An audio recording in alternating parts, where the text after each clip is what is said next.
A Wrinkle in Time by Madeleine, Chapter 5, Part C. Mrs. Witch's voice rang out clear and strong, echoing against the walls of the cavern, and the words fell with a sonorous clang. "We are here!" The woman looked up from the ball, and when she saw them, she got up and curtsied deeply.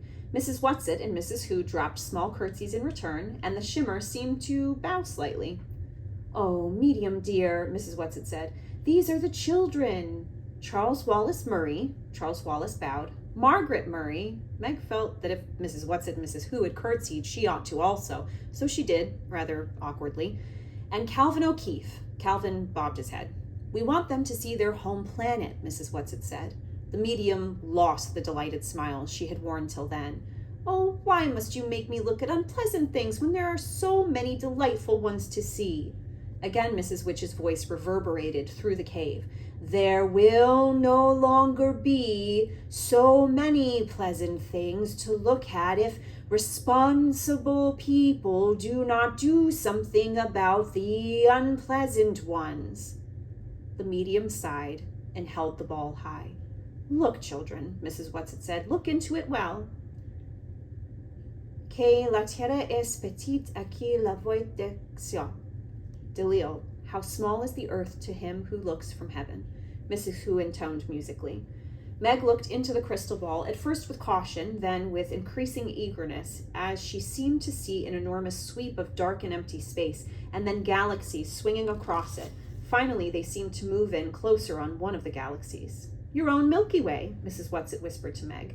They were headed directly toward the center of the galaxy. Then they moved off to one side. Stars seemed to be rushing at them. Meg flung her arm up over her face as though to ward off the blow. "Look," Mrs. Witch commanded. Meg dropped her arm. They seemed to be moving in toward a planet. She thought she could make out polar ice caps. Everything seemed sparkling clear. No, medium dear, that's Mars," Mrs. Whatsit reproved gently. "Do I have to?" the medium asked. "Now," Mrs. Witch commanded. The bright planet moved out of their vision. For a moment there was the darkness of space, then another planet. The outlines of this planet were not clean and clear. It seemed to be covered with a smoky haze. Through the haze, Meg thought she could make out the familiar outlines of continents, like pictures in her social studies books. "Is it because of our atmosphere that we can't see properly?" she asked anxiously. "No, Meg, you know that it is not the atmosphere," Mrs. Witch said. "You must be brave." "It's the thing," Charles Wallace cried. "It's the dark thing we saw from the mountain peak on Uriel when we were riding on Mrs. Whatsit's back." "Did it just come?" Meg asked in agony, unable to take her eyes from the sickness of the shadow which darkened the beauty of the earth. "Did it just come while we've been gone?" Mrs. Witch's voice seemed very tired. "Tell her," she said to Mrs. Whatsit. Mrs. Whatsit sighed. "No, Meg, it hasn't just come. It has been there for a great many years. That is why your planet is such a troubled one." "But why?" Calvin started to ask, his voice croaking hoarsely. Mrs. Whatsit raised her hand to silence him. "We showed you the dark thing on Uriel first. Oh, for many reasons. First, because the atmosphere on the mountain peak there is so clear and thin you could see it for what it is. And we thought it would be easier for you to understand if you saw it, well, in someplace else first, not your own Earth." "I hate it," Charles Wallace cried passionately. "I hate the dark thing." Mrs. Whatsit nodded. "Yes, Charles dear, we all do. That's another reason we wanted to prepare you on Uriel. We thought it would be too frightening for you to see it first of all about your own beloved world." "But what is it?" Calvin demanded. "We know that it's evil, but what is it?" "You have said it," Mrs. Witch's voice rang out. "It is evil. It is the powers of darkness." "But what's going to happen?" Meg's voice trembled. "Oh, please, Mrs. Witch, tell us what's going to happen." "We will continue to fight."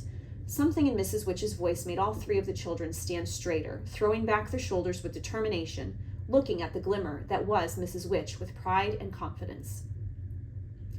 "And we're not alone, you know, children," came Mrs. Whatsit, the comforter.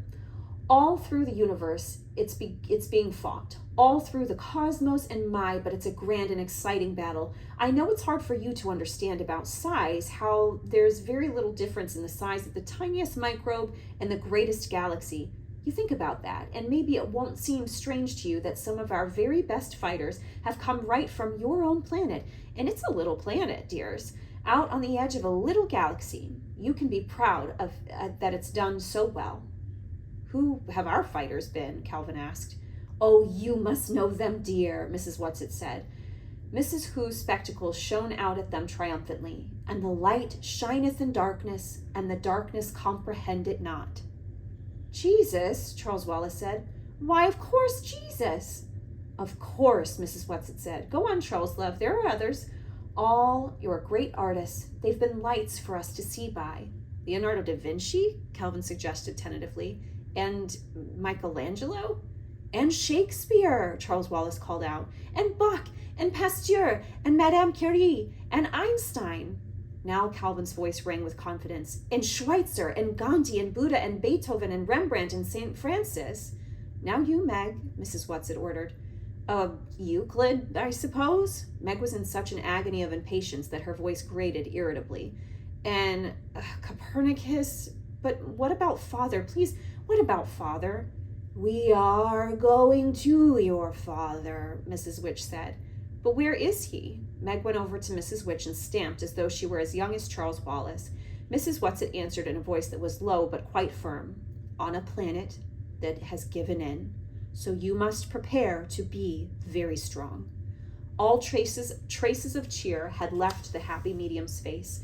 She sat holding the great ball, looking down at the shadowed earth, and a slow tear coursed down her cheek. I can't stand it any longer, she sobbed. Watch now, children, watch.